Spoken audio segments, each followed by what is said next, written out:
Сатқан ол қарапайым қазақ елі. Көптеген жерлерден келіп, Алматыдан, Оралдан келіп көмектесіп жатты үйіме. Оған мың алғыс айтамын.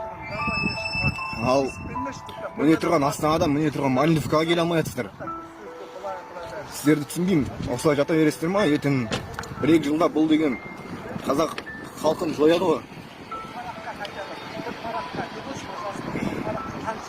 Осылай отыра беретін болсаңыздар, бізді де жауып берген. Мен 17 жастамын. Мен қорқып тұрған жоқпын айтуға. Мен соттаса да бәрібір. Қазіргі кезде мен інілеріме де жалғыз әкесін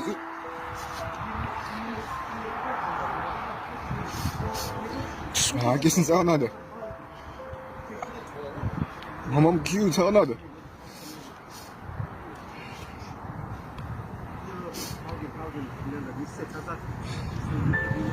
Қорқпаңыздар ағайын.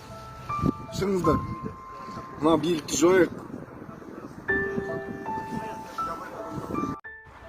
Ассалаумағалейкум қазақ келі. Міне Сейфуллиннен біздің екінші үйімізден келе жатырық. Жалға алып тұрып атқан менің ағамды, маманы, және де қасына Еркебұланды, және Бекзат Шакировты, қасына тағы жолдасымен бүгін Нұрболаттың туған күніне қарамастан осылай Малиновканың ИВС'іне алып кетті. Сол жаққа қарай қазір барыңыздар. Қандай себеппен алып кеткенін айтқан жоқ, жаңа прямой эфирден қараңыздар. Жұлқылап сондай себептермен алып кетті. Білмейміз не үшін алып кеткенін. Енді мен сіздерге сұрағым бар.